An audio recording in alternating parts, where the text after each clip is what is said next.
অনেকে আমাদেরকে বলে আগে আমরা রিকশায় চলতাম, এখন নাকি আমরা গাড়িতে চলি। কিন্তু যারা এই কথা বলে তারা ভুলে গিয়েছে তারা আগে রিকশা চালাতো, এখন তারা প্রাদুগার চালায়।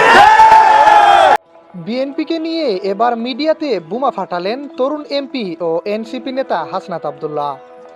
বিএনপি নেতারা এনসিপিকে নিয়ে বারবার আক্রমণাত্মক বক্তব্য দিলেও এবার যেন সেই প্রতিবাদের ভাষাটুকু উগরে দিলেন এনসিপি নেতা হাসনাত আব্দুল্লাহ।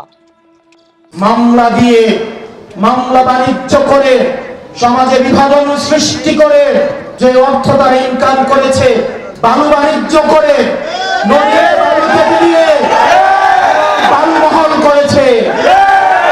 সম্প্রতি এক অনুষ্ঠানে বক্তব্য প্রদানের এক পর্যায়ে হাসনাত বলেন, বিএনপির যে কর্মী ধান খেতে ঘুমাতো এবং রিকশা চালাতো, এখন সেই কর্মীরাই ইন্ডিয়ায় বাড়ি কিনছে। তিনি আরও বলেন, বিএনপি মামলা বাণিজ্য করছে, টেন্ডারবাজি ও চাঁদাবাজি করছে, এগুলো করেই নাকি তারা দেশকে এগিয়ে নেবে।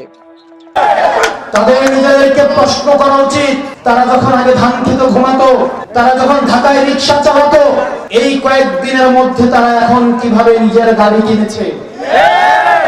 প্রিয় সোনাগাজীবাসী, আমরা চাঁদাবাজির পরিবর্তন চেয়েছি, একই সাথে সাথে চাঁদাবাজেরও পরিবর্তন চেয়েছি।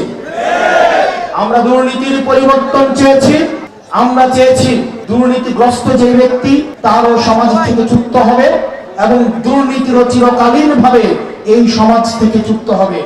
অত্যন্ত দুর্ভাগ্যজনক বিষয়, এই জিনিসগুলোর শুধুমাত্র হাত বদল হয়েছে। 5ই আগস্টের পর আমরা চাঁদাবাজি ও দুর্নীতিমুক্ত একটি দেশ চেয়েছিলাম, কিন্তু বিএনপি ও তার কথিত দূষরদের ষড়যন্ত্রে আমরা এখনো সফল হতে পারিনি। দেশব্যাপী বিএনপির এমন বাজে কর্মকাণ্ডের ফিরিস্তি তুলে ধরে হাসনাত বলেন, বিএনপি যদি এখন তাদের দলীয় নেতাকর্মীদের না সামাল দেয়, তাহলে অচিরেই বিএনপিকে কড়ায় গণ্ডায় তার মাসুল দিতে হবে।